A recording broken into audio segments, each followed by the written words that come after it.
Big ബോസിൻ്റെ കടുത്ത അനീതിയിൽ പ്രതിഷേധിച്ച് സിബിൻ ഇപ്പോൾ ഒരു നിരാഹാര സമരം എന്ന് വേണമെങ്കിൽ പറയാം. നിസ്സഹരിച്ചാണ് മുന്നോട്ട് പോകുന്നത്. ബാത്റൂമിൽ പോയി കതകടച്ച് അവിടെ ഉറക്കെ കരഞ്ഞും പിന്നെ ഛർദ്ദിച്ചും അവിടെ ഭയങ്കര ഒരു വല്ലായ്മയാണ് സിബിൻ ബാത്റൂമിൽ ഇങ്ങനെ പുറത്തിറങ്ങാതെ കാണിച്ചുകൊണ്ടിരുന്നത്. അപ്പോൾ ക്യാപ്റ്റൻ ശ്രീതു അവിടെ വന്ന് പുറത്തേക്ക് വാ, അങ്ങനെ കളിക്കാൻ പാടില്ല, അങ്ങനെ നിൽക്കാൻ പാടില്ല, നമുക്ക് എന്തെങ്കിലും പരിഹാരമൊക്കെ ഉണ്ടാക്കാം എന്നൊക്കെ കുറേ നല്ല വാക്കുകൾ പറഞ്ഞ് സിബിനെ അനുനയിപ്പിക്കാൻ ശ്രമിച്ചു. പക്ഷേ സിബിൻ അത് കൂട്ടാക്കുന്നില്ല.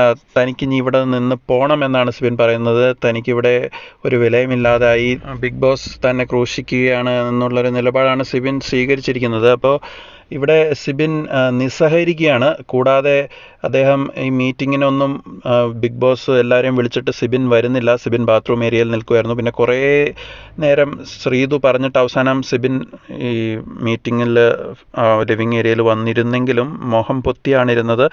മൊത്തം ഒരു നിസ്സഹകരണമായ ഒരു മനോഭാവത്തോടെ ഒരു സമരം ചെയ്യുന്ന രീതിയിലാണ് സിബിൻ അവിടെ കാണാൻ സാധിക്കുന്നത്. സിബിൻ ആഹാരം കഴിക്കാൻ വിസമ്മതിക്കുന്നുവെന്ന് ശ്രീതു അവിടെ പറയുന്നുണ്ട്.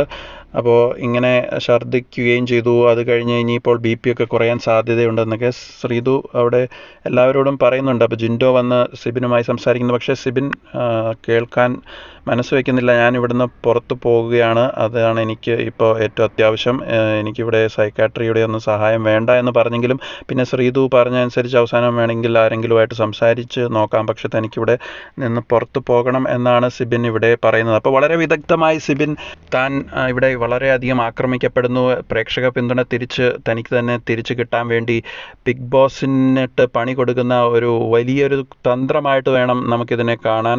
അതായത് ബിഗ് ബോസിനെതിരെ പ്രേക്ഷക സമൂഹത്തിൻ്റെ ആ വികാരം ആളിക്കത്തിക്കാനാണ് സിബിൻ ഇപ്പോൾ ഇവിടെ തൻ്റെ ആ നിരാഹാര സമരത്തിലൂടെ ശ്രമിച്ചുകൊണ്ടിരിക്കുന്നത്. എന്തായാലും ജാസ്മിനൊക്കെ എടുത്തു കളിച്ച ആ വിക്ടിം കാർഡ് തന്നെയാണ് സിബിൻ ഇപ്പോൾ ഇവിടെ കളിച്ചുകൊണ്ടിരിക്കുന്നത്. എന്തായാലും വളരെ ബുദ്ധിപരമായി തന്നെയാണ് സിബിൻ ഇവിടെ കാര്യങ്ങൾ നീക്കുന്നത്. രണ്ടും കൽപ്പിച്ചുള്ള സിബിൻ്റെ ഈ പോരാട്ടത്തിൽ ബിഗ് ബോസ് മുട്ടുമടക്കുമോ എന്ന് നമുക്ക് കണ്ടറിയാം.